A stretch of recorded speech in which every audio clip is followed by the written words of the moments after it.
My fiancée left me after surgery to party with her best friend, then called me insecure. She left me in a hospital bed, unable to move, to dance the night away with her best friend. But the live stream I watched from my lonely room revealed a truth that would shatter my entire world. Hey everyone, before we get into the video, don't forget to subscribe and smash that like button if you want more stories just like this. Thanks for the support. My name is David, and I am 28 years old. The first thing I became aware of was the throb. It was a deep, pulsating ache that radiated from my shoulder down to my fingertips, a relentless reminder of the surgery I had just endured. The doctors had warned me that the recovery would be brutal, that the rotator cuff repair was going to leave me temporarily incapacitated, but nothing could have prepared me for the sheer heaviness of my own limbs. I tried to shift my weight in the hospital bed, but a sharp spike of pain shot through my body, forcing me to gasp for air and squeeze my eyes shut. The room was dimly lit, the sterile smell of antiseptic and bleach filling my nostrils, grounding me in the reality of where I was. I was alone. At least, that is how it felt in those first few moments of groggy consciousness. I turned my head slowly, wincing as the vertigo threatened to pull me back under the anesthesia, and looked at the chair beside my bed. It was empty. The leather upholstery was smooth and uncreased, showing no sign of anyone having sat there waiting for me to wake up. My heart sank a little, a cold knot forming in my stomach despite the warmth of the blankets. I had expected to see her there. I had expected to see Tiffany sitting by my side, holding my good hand, maybe reading a magazine or scrolling on her phone, but present nonetheless. We had been planning this wedding for months, discussing our future down to the color of the napkins, and in my mind, this surgery was just a hurdle we would overcome together. She had promised she would be there when I woke up. She had promised to take care of me. I blinked a few times, trying to clear the fog from my brain, and reached out with my left hand, my good hand, to fumble for the call button. As I did, the door to the room swung open, and a nurse walked in with a clipboard in hand. She offered me a sympathetic smile, probably used to seeing patients wake up disoriented and disappointed, but her eyes quickly darted to the empty chair and then back to me. She didn't say anything, but the slight furrow of her brow spoke volumes. She checked the monitors, noted my vitals, and adjusted my drip, all the while maintaining a professional silence that felt deafening in the small, quiet room. I wanted to ask her if anyone had been looking for me, if a woman with blonde hair and a worried expression had asked about my condition, but my throat felt like sandpaper and the pain medication was making it difficult to form coherent thoughts. I just lay there, feeling vulnerable and exposed, my arm immobilized in a bulky sling that made me feel helpless. The nurse eventually left, telling me to rest and that the doctor would be in soon, leaving me once again with the hum of the hospital machines and the silence that pressed against my ears. I lay there for what felt like an eternity, staring at the ceiling tiles, counting the little perforations in the acoustic plaster to keep my mind off the pain and the growing sense of dread in my chest. Where was she? I knew her schedule. I knew she didn't have work today. We had discussed this weeks ago. Today was the day of the surgery, and she had cleared her calendar to be my support system. I needed her to help me to the bathroom, to help me get dressed, and eventually to drive me home. Without her, I was stuck here, dependent on the hospital staff or the mercy of a rideshare driver. I wasn't sure I could even manage to communicate with effectively. The minutes ticked by, turning into an hour. The pain in my shoulder was becoming a dull roar, a constant companion that I couldn't escape. I reached for my phone with my left hand, my fingers trembling slightly as I unlocked the screen. The brightness made me squint, and I had to adjust the settings quickly to avoid a headache. I opened our text thread, scrolling back to the last message I had received from her that morning. It had been sent right before I went into the operating room. A simple heart emoji and a promise that she would see me soon. That had been 4 hours ago. I typed out a message with one thumb, my movements slow and deliberate. I'm awake.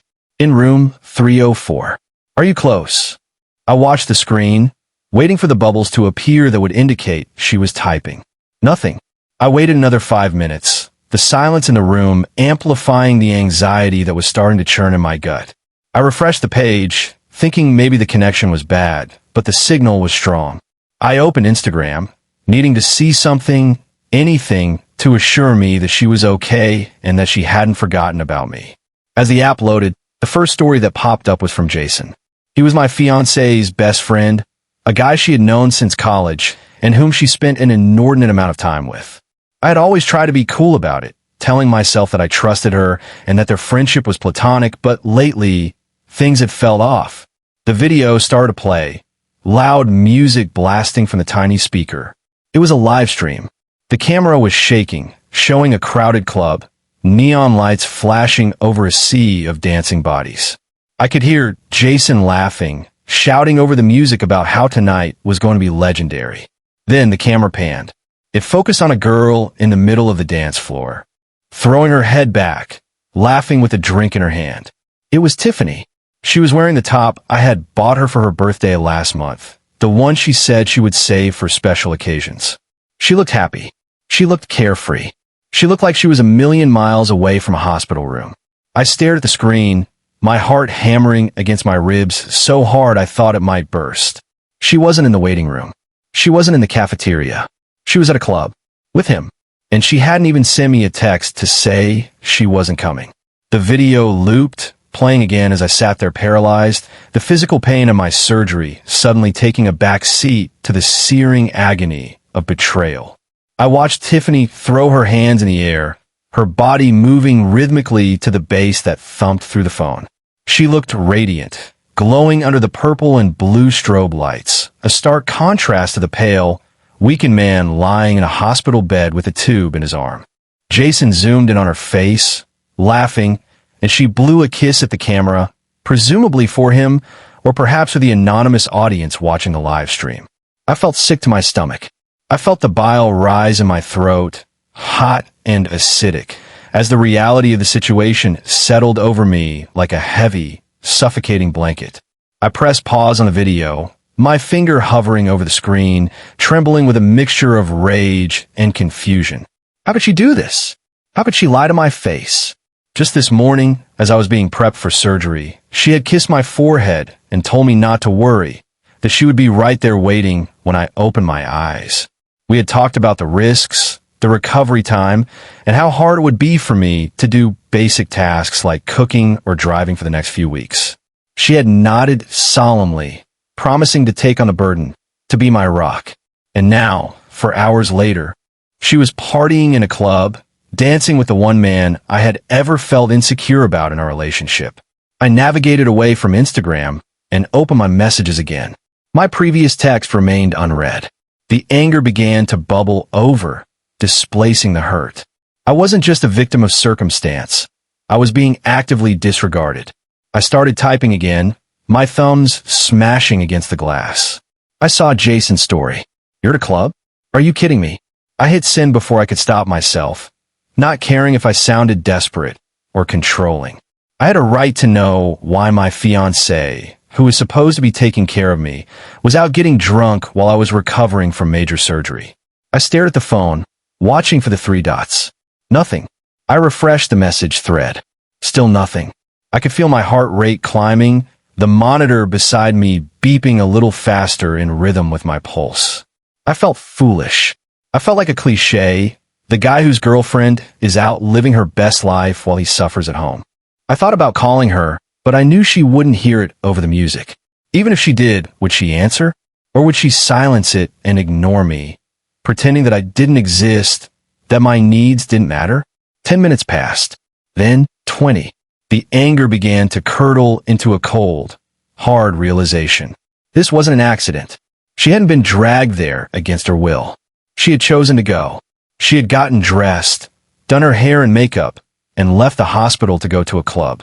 She had made a conscious decision that a party was more important than my recovery. That Jason was more important than me. The thought made me want to scream, to throw my phone against the wall and shatter, just to release some of the pressure building inside my chest. But I couldn't. I had only one good arm, and I was tethered to machines. Finally, the screen lit up. A notification appeared. Not from Tiffany. but from Jason. It was a tag and a comment on his post.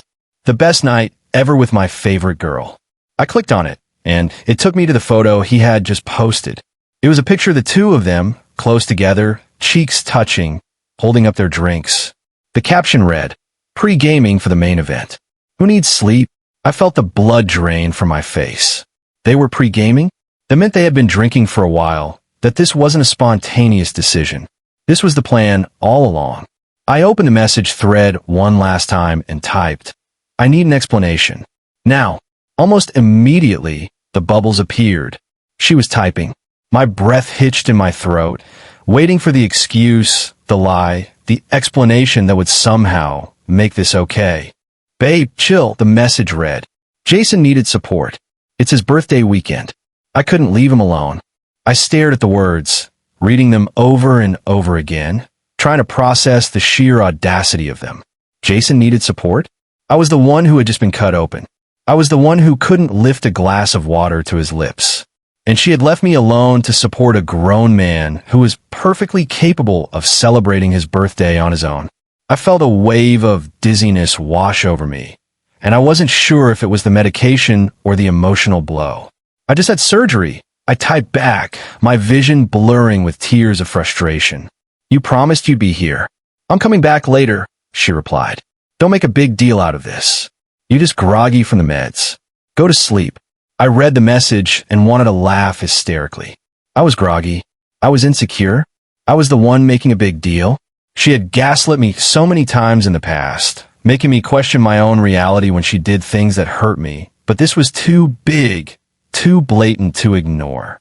I put the phone down on the bed, unable to look at the screen anymore, and closed my eyes. The tears leaked out, running down the sides of my face and into my ears cold and wet. I lay there, listening to the rhythmic beep of the monitor, feeling more alone than I had ever felt in my entire life. The woman I was going to marry had shown me exactly where I stood in her list of priorities, and the truth was devastating. I wasn't her partner. I was just an option, a convenience to be discarded when something more exciting came along.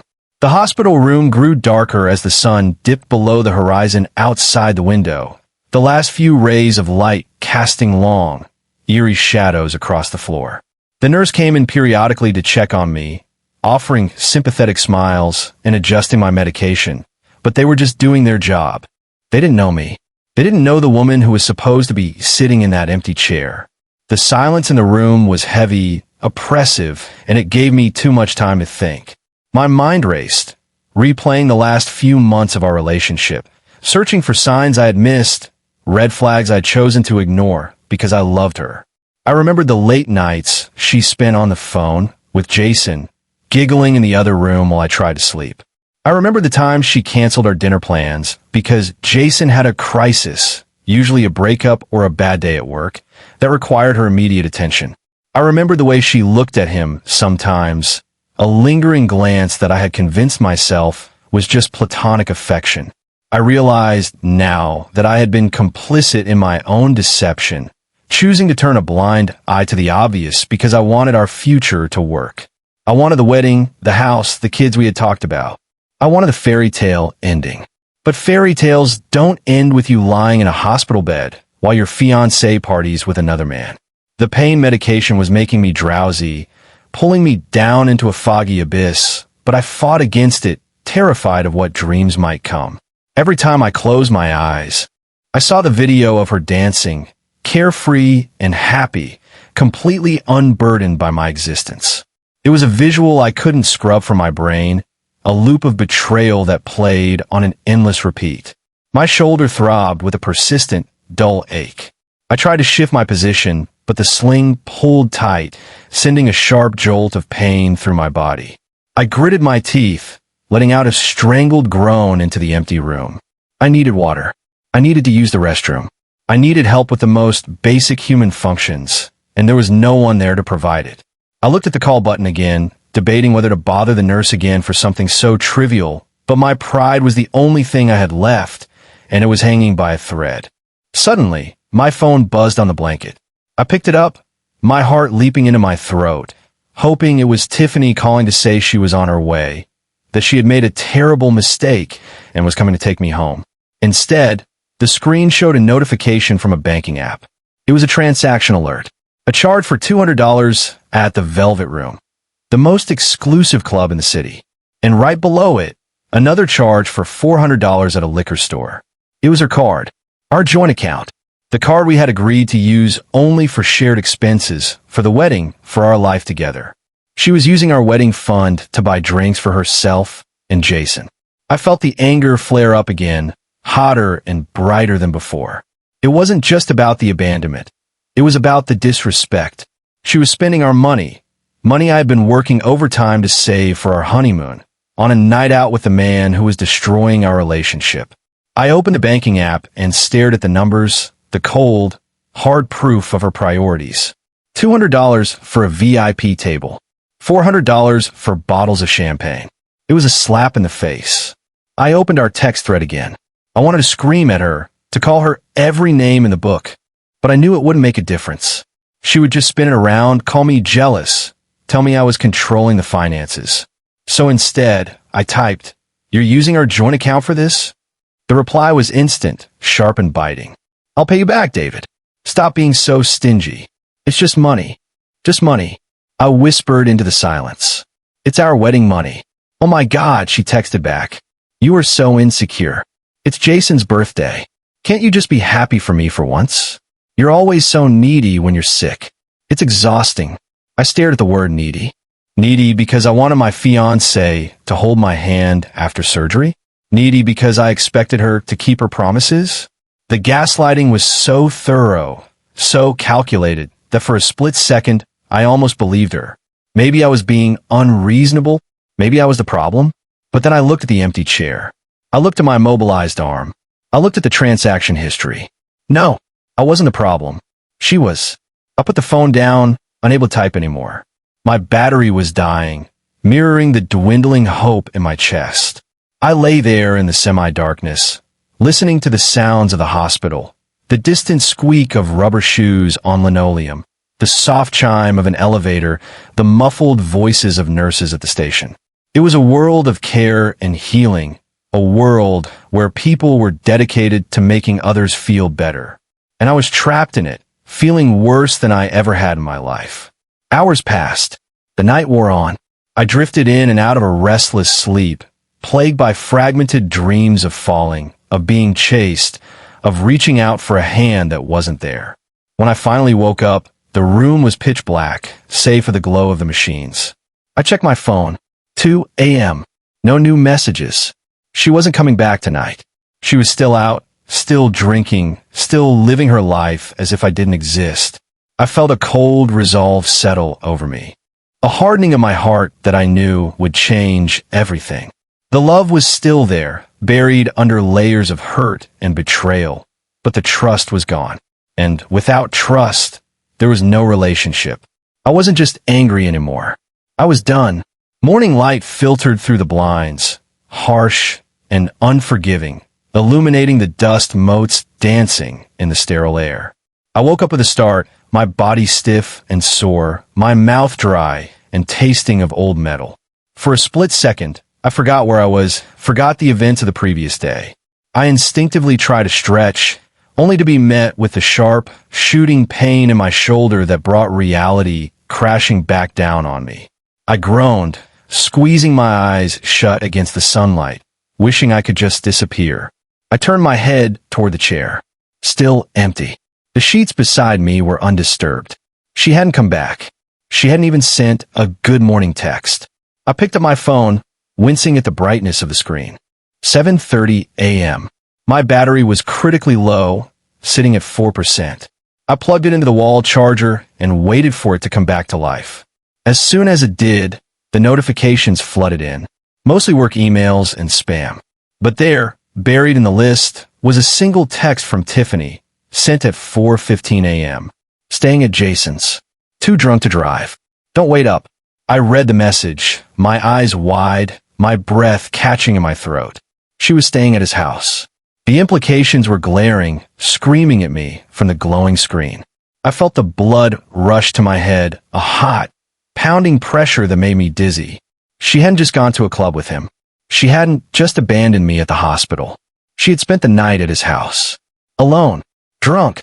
There was no coming back from this. There was no explanation that could make this okay. I opened the text thread, my fingers hovering over the keyboard. I wanted to demand the truth. I wanted to ask her if she slept in his bed, if she slept in his arms. But I knew the answers would be lies. She would say they crashed on the couch, that it was innocent, that I was being paranoid again. I had seen enough. I had endured enough. I didn't need to hear the verbal confirmation of what my gut already knew. My relationship was over. I typed out a single sentence. Don't come to the hospital. I watched as the message delivered, the single check mark turning to double check marks almost instantly. She was awake. She was reading it. And then the bubbles appeared. She was typing. I waited, my heart hammering in my chest, wondering what she could possibly say to defend herself this time. What excuse could she possibly have for spending the night with another man while her fiancé lay in a hospital bed? Excuse me, the message read. I'm coming to get you. We need to talk. No, I typed back. I don't want to see you. I'm calling a car to take me home. Just stay away. David, stop being dramatic, she replied. I'm your fiancé. I'm supposed to take care of you. I'm on my way. Panic started to rise in my chest. I didn't want to see her. I couldn't handle the confrontation, not in my weakened state, not here. I felt trapped. I needed to get out of here before she arrived. I pressed the call button for the nurse. A moment later, a young woman with tired eyes and a clipboard walked in. Mr. David, she said softly. How are we feeling this morning? I need to check out, I said, my voice raspy and weak. I need to leave. Now. The nurse looked at me, her brow furrowed in concern. Sir, you just had major surgery yesterday. You can't leave alone. You need someone to drive you and help you at home. Discharging yourself against medical advice isn't recommended. I have a ride coming, I lied. Please, just get the paperwork. I need to go. She hesitated for a moment, looking at my monitor, then at my face. She must have seen the desperation in my eyes. The determination. Okay, she said slowly. I'll page the doctor. But please understand that you're going to be in a lot of pain and very weak at home. Do you have someone staying with you? I looked away, staring at the wall. Yes, I lied again. I have help. She nodded and left the room, leaving me alone with my thoughts. I opened the Uber app on my phone and requested a ride to my apartment. It was 20 minutes away. I had to pack, get dressed, and get out of here before Tiffany walked through that door. I knew that if I saw her face, if I saw her trying to act like nothing happened, I would break. And I didn't want to give her the satisfaction of seeing me cry. I pulled the 4 out of my hand, ignoring the sharp sting and the droplet of blood that welled up. I grabbed my bag from the bedside table, wincing as I moved my arm even slightly. I packed my phone charger, my wallet, and the few toiletries I had brought. I looked around the room one last time, at the empty bed where she was supposed to sleep, at the chair where she was supposed to sit. It was a room full of broken promises. I took a deep breath, fighting back the tears that threatened to spill over, and walked toward the door. I was done being the victim. I was done being the insecure one. I was walking away. The elevator ride down to the lobby felt like an eternity, the descent mirroring the sinking feeling in my gut. I stood in the corner, leaning against the cold metal wall, trying to steady myself. Every bump and jolt sent a wave of pain through my shoulder, but I welcomed it. The pain was real. The pain was honest. It was better than the lies I had been living with for the past year. When the doors finally slid open, I walked out into the main lobby, my eyes scanning the crowd for a familiar face, terrified that Tiffany would burst through the automatic doors before I could escape. I saw my Uber driver waiting by the entrance, holding a sign with my name on it. He was an older man with a kind face and a gray beard. I walked over to him, trying to keep my movements slow and deliberate to avoid aggravating my injury. Mr. David? He asked, looking at me with a mixture of curiosity and pity as he took in the hospital gown and the bulky sling. Yes, I said. That's me. He helped me into the back seat, gently closing the door behind me. The car smelled like pine air freshener and old coffee, a stark contrast to the sterile smell of the hospital. I leaned my head back against the headrest, closing my eyes as the car pulled away from the curb. I watched the hospital recede in the rearview mirror, getting smaller and smaller until it disappeared around a corner. I had made it. I was out. But as the car merged onto the highway, the reality of my situation began to sink in. I was going home to an empty apartment. I couldn't cook, I couldn't clean, and I couldn't even put on a shirt by myself. I was going to be helpless, alone, and in excruciating pain. And the woman who was supposed to be my partner was likely still at Jason's house, sleeping off her hangover, unaware or uncaring that she had just wrecked her life. My phone buzzed in my lap. I ignored it. I knew who it was. I didn't have the energy to deal with her drama right now. I just wanted to go home, crawl into my own bed, and forget that the last 24 hours had ever happened. The driver tried to make small talk, asking about my surgery and commenting on the weather, but I gave him one-word answers, unable to muster the politeness for a conversation. I just stared out the window, watching the city blur past. People were walking their dogs, drinking coffee, heading to work. The world was continuing on, indifferent to my personal apocalypse. It was a sobering realization. I was just one person, one broken heart, in a world of millions. My pain didn't matter to anyone but me. We arrived at my apartment building 20 minutes later. The driver helped me out of the car and waited while I fumbled with my keys to open the front door. I tipped him generously, the last of the cash I had in my wallet, and hobbled toward the elevator. I pressed the button for the 4th floor, leaning my forehead against the cool metal of the doors as they closed. When I walked into our apartment, the silence was deafening. It was different from the silence of the hospital. This was a domestic silence, filled with ghosts of our life together. I saw her coat hanging on the hook by the door, her shoes scattered on the mat. I saw the coffee mug she had used the morning before, still sitting on the counter. It felt like a shrine to a relationship that no longer existed. I walked into the living room and collapsed onto the couch, the movement sending a sharp jolt of pain through my body that made me gasp. I lay there for a long time, staring at the ceiling, trying to process what I was going to do next. I needed water. I needed pills. I needed to change out of this hospital gown. But I couldn't move. I was paralyzed, not by my injury, but by the overwhelming weight of my grief. Suddenly, the front door flew open. I jerked my head up, my heart pounding in my chest. Tiffany stood in the doorway, looking disheveled and angry. She was still wearing the clothes from the night before, her makeup smudged, her hair a tangled mess. She stormed into the apartment, dropping her purse on the floor with a thud. "What the hell, David?" she yelled, her voice echoing off the walls. "Why did you leave the hospital? Why didn't you wait for me?" I looked at her, my face devoid of emotion. I was too tired to fight, too tired to care. "I didn't want to see you," I said quietly. "Well, that's just too bad," she snapped, walking over to me and standing over the couch with her hands on her hips. "You are being absolutely ridiculous. I told you Jason needed me. It was his birthday. You are acting like a child." I stared up at her, studying her face. I looked for a trace of remorse, a hint of guilt, but I saw nothing but entitlement. She truly believed she had done nothing wrong. She truly believed that I was the one in the wrong for being upset. It was a level of narcissism that I couldn't comprehend. "Get out," I said softly. "What?" she asked, her eyes widening in disbelief. I said, "Get out." I repeated, my voice gaining strength. "Get out of my house." "Your house?" She laughed humorlessly. "We live together, David. You can't just kick me out. I'm your fiancé." "Not anymore," I said. The words hung in the air between us, heavy and final. She froze, the smile fading from her face. "What did you say?" I said, "Not anymore. It's over, Tiffany. I'm done. I can't trust you.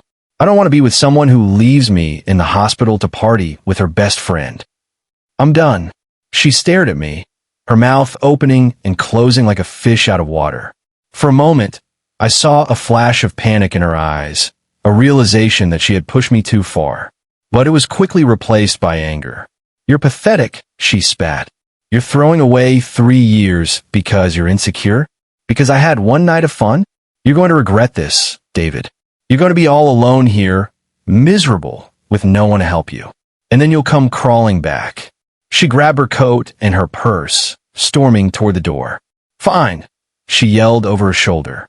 "Leave. See if I care. I'm better off without a jealous, controlling loser like you anyway." The door slammed shut behind her, shaking the pictures on the wall. The silence returned to the apartment. But this time, it wasn't oppressive. It was peaceful. I lay back on the couch, a single tear rolling down my cheek. I was alone, and for the first time in a long time, I was okay with that. For the first 3 days after she left, I existed in a haze of pain and loneliness. It was a struggle to do even the simplest tasks. I had to learn how to open pill bottles with one hand, how to pour water without spilling it all over myself, and how to sleep sitting up because lying flat was too agonizing. I ordered takeout for every meal, letting the boxes pile up on the coffee table, too exhausted to clean them up. I barely showered, barely moved. I just lay on the couch, staring at the television, trying to numb my brain with mindless sitcoms and movies. But as the physical pain began to subside, replaced by a dull ache that I could manage with ibuprofen, the clarity began to return. I started to think about the practicalities of my situation. Tiffany was gone, but her stuff was still here. Her clothes were in the closet, her toiletries were in the bathroom, her photos were on the walls. It felt like she was still haunting the apartment, a constant reminder of the life we had built together and the betrayal that had destroyed it. On the 4th day, I decided I had enough. I was going to pack up her things. I didn't want them here. I didn't want to see them every time I walked into a room. I wanted her out of my life completely. I summoned up all my energy and walked into the bedroom. I opened the closet and pulled out a large suitcase from the top shelf. It took me 3 attempts to get it down, wincing as I strained my good arm. I started throwing her clothes into the bag, not bothering to fold them. Dresses, blouses, jeans, underwear, I stuffed them all in haphazardly. It felt cathartic, a physical release of the anger and hurt I had been holding on to. With every item I packed, I felt a little lighter, a little freer. I was reclaiming my space. I was reclaiming my life. When I got to the bottom of the closet, I found a box I hadn't seen before. It was tucked away in the corner, covered by a pile of old sweaters. Curiosity got the better of me, and I opened it. Inside were stacks of photos, letters, and ticket stubs. I picked up a photo. It was Tiffany and Jason, arms wrapped around each other, laughing. They looked incredibly close, closer than friends should be. I looked at the date on the back. It was from 6 months ago, a time when she had told me she was visiting her sister out of state. I picked up a letter. It was handwritten in Jason's scrawl. "I can't stop thinking about you," it read. "Every time I look at you, I want to scream. You're making a mistake marrying him. You know it. I know it. We belong together." My hands trembled as I read the words. This wasn't just a best friend relationship. This was a full-blown emotional affair, bordering on physical. They had been plotting against me for months. They had been laughing at me behind my back, mocking my trust, using me for stability while they carried on with each other. I felt sick, but I also felt validated. I wasn't crazy. I wasn't insecure. I was right. I dug deeper into the box, finding more evidence. Text messages printed out, hotel receipts from a girl's trip she had taken last year, a pair of his boxers tucked away at the bottom. It was a treasure trove of betrayal. And it was all the proof I needed that I had made the right decision. I took photos of everything with my phone. I wanted to document it, not just for myself, but for everyone else. I knew that Tiffany would try to spin the narrative when she told her friends and family. She would say I was controlling, that I kicked her out for no reason, that I was the bad guy. But now I had the receipts. I had the truth. I finished packing her clothes and dragged the suitcase to the front door. I added the box of evidence on top of it. It was heavy, a burden I was finally unloading. I texted her, my fingers steady for the first time in days. "Your stuff is packed. It's in the hallway. You have until tomorrow night to pick it up, or I'm donating it. Don't come in." I left the key under the mat. I sat back on the couch, exhausted but satisfied. I looked around the apartment. It was messy, it was quiet, and it was half empty, but it was mine. I had a long road to recovery ahead of me, both physically and emotionally. I had to learn to live with one arm for a while, and I had to learn to live without a fiancé. But as I looked at the door, I knew I was going to be okay. I had faced the worst kind of betrayal, and I had survived. I had chosen myself, and that was the most important thing. 2 weeks had passed since the surgery, and the improvement in my shoulder was noticeable, though I still wore the sling religiously. The doctor had cleared me to drive short distances, which felt like a massive victory, but the phantom ache of Tiffany's absence lingered far longer than the surgical pain. The apartment was clean now, the takeout boxes gone, her side of the closet bare. The space echoed with a silence that was no longer suffocating, but had transformed into a canvas of possibility. Tiffany had come by that night to collect her things, as instructed. I had heard her in the hallway, the soft thud of the suitcase as she dragged it away, the murmur of her voice on the phone, no doubt complaining to Jason or one of her friends about how unreasonable I was being. She hadn't tried to enter, perhaps sensing that if she crossed that threshold, the finality of it all would become too real to ignore. She hadn't texted since, no pleas for forgiveness, no attempts to explain the letters or the photos. Her silence was an admission of guilt, a cowardly retreat from the wreckage she had caused. The evidence I had found in the box remained in a folder on my phone. I had debated sending it to her parents, to our mutual friends, to plastering it across social media for the world to see. Part of me craved that vindication, the public unveiling of her lies. But another part of me, the part that was beginning to heal, realized that doing so would only keep me tethered to the drama. She wasn't worth my energy. She wasn't worth the effort of a public execution. The best revenge wasn't showing the world who she was. It was showing myself who I could be without her. I spent my days focusing on my physical therapy. The exercises were tedious and painful, forcing my frozen shoulder to move in ways it didn't want to, but with each session, I gained a fraction of an inch more mobility. It was a slow process, a lesson in patience and resilience. I realized that my heart was going through a similar kind of rehab. It had been frozen by neglect and betrayal, and now it had to learn how to move again, how to trust again, how to beat without fear. One evening, as the sun began to set, casting a warm, golden glow over the city, I decided to go for a walk. I drove myself to a nearby park, a place that Tiffany and I used to visit on weekends. I walked slowly along the paved path, watching families play and couples hold hands. In the past, seeing such scenes would have filled me with bitterness, a sharp reminder of what I had lost. But today, I felt only a quiet sense of peace. I sat on a bench overlooking a small pond. The water was still, reflecting the orange and pink hues of the sky. I took a deep breath, inhaling the fresh air, feeling the cool breeze against my face. I thought about the man I was just a few weeks ago, insecure, desperate for love, willing to overlook red flags just to keep the peace. That man was gone. He had died on the operating table, resurrected as someone stronger, someone who knew his worth. My phone buzzed in my pocket. I pulled it out, half expecting it to be her, or perhaps a notification from Jason's social media, which I had since blocked and muted. But it was a message from my sister, asking if I want to come over for dinner that weekend. I smiled and typed out a quick yes. I had isolated myself during the relationship, pulled away from my friends and family to accommodate Tiffany's constant demands and her need for attention with Jason. Now I was rebuilding those bridges. I put the phone away and watched the ducks glide across the water. I knew the road ahead wouldn't be easy.